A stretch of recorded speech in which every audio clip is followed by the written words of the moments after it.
Mugimendua dagonean eta herriak aldaketak bultzatzen dituenean beti balorazio positiboa behar du izan. Azken finean, mugimendu hori eta kanpotik erakundetatik eragiten ez baldin bada, benetako aldaketarik ez delako egongo, ez da barruan daudenok ere asmo hori dutenean ere, eta horregatik baliogarriak dira, bai greba antolaketak nola abia puntu moduan eman beharko diren, aurrerantzan eman beharko diren mobilizazio guztietan parte hartzea, funtsezkoa da, bestela ez da aldaketarik emango. Nik uste dut pilota teilatu guztien gainean dagoela. Hau da, bakoitzak bere esparruan egin dezake eta egin beharko du egin beharrekoa. Parlamentutik legeak bultzatu eta bete, gobernuak burutu eta exekutatu, baino bai sindikatuek nola herri mugimenduek ez baldin badituzte lehen esan bezala aldaketa horiek bultzatzen eta indartzen ez dira emango, eta hori ikusi izan dugu behin baino gehiagotan. Niri esperientziak azaltzen didana da barruan egonda ere erresistentzia ikaragarria handiak daudela, eta erresistentzia horiei aurre egiteko kanpoan ez baldin badago mugimendurik, eta hori izan daiteke agian aldaketaren baitan eman izan zen akats bat, hau da, sindikatuek ez zutela behar bezala bultzatu izan, azken finean gureak agintean zeudenez gero dena egintzat ematen zen, eta hori ez da horrela. Horregatik, bai komisiones nola UGT izan duten jarrera ere ez dut ontzat ematen, beti ere ez jakintasun ikaragarria adierazten duelako. Benetan pentsatzen baldin badugu erabakiak hor erakundeetan hartzen direla, oker gaude.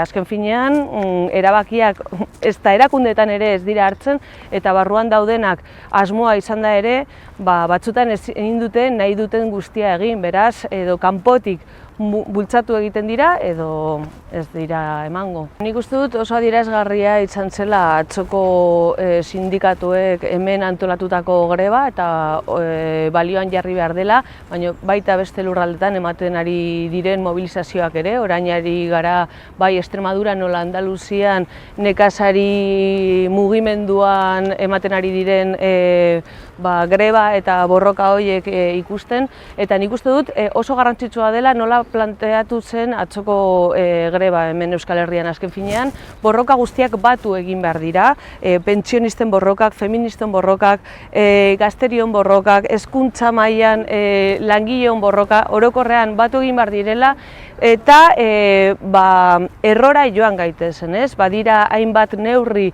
estatu mailan hartu behar direnak, esate baterako 125. artikulua, zeinaren arabera ezin diren bestelako politika ekonomikoak eman, zorra beti ordaindu behar delako ongizatearen estatua bermatu aurretik, baino badira oraindik neurri asko potenteagoak, besteak beste, erabaki dezagun esparru guztietan, ekonomia mailan, benetako baldintza duinak izateko maila guztietan eta esparru guztietan. Eta hortarako, bai hemen nolaan,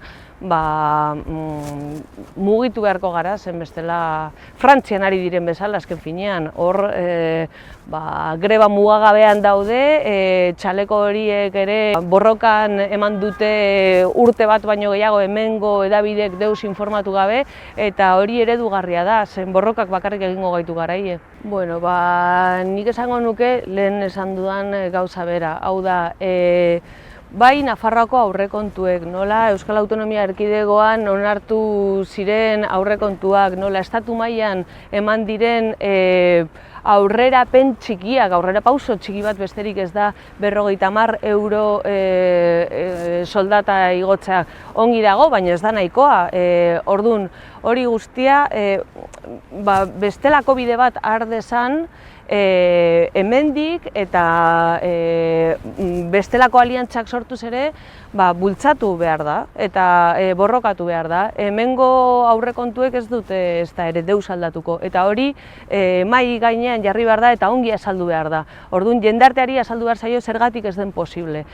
Duela gutxi ere jakin genuen nola Madrilgo gobernuak hartutako lehenengo erabakia errekurtsoa aurkeztea izan zen, eta foru berri horretan besteak beste ezartzen ziren neurri haien tartean, dazion en pago delakoa zegoen, fondos buitresak kontrolatzea, eta orduan, claro, halako neurri aurrerakoiak atzera botatzen baldin badituzte geureek ere, eta hemen ez baldin badira aurrekontuen onarpena edo naiz eta parlamentu osoak horren kontra dagoela esan, baino gero badirudi erretirika moduan edo deklarazio moduan besterik ez direla gauzak egiten eta esaten, baino gero ez dira babesak eta akordioak hortara baldintzatzen, kontra esan asko egon daitezke hor. Orduan, ez dezagun ahaztu zeintzuk diren lortu nahi ditugun helburuak eta aurrera jo dezagun, eta beti ere, ez naiz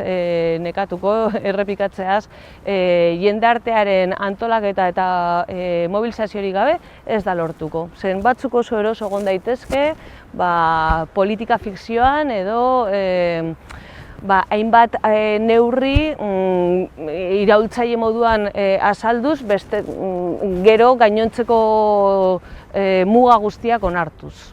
Nik uste dut hau abiapuntu bat besterik ez dela, eta oraindik ere elkarren arteko aliantzak jorratu behar direla, eta ez ahaztu, naiz eta egoera eta talde ilunak eta diskurtso ilunak ematen diren eta gero eta onartuagoak dauden, ez ahaztu zein zen gure jatorrizko helburua eta guztia aldatzeko hortan ere sinestu behar dugula.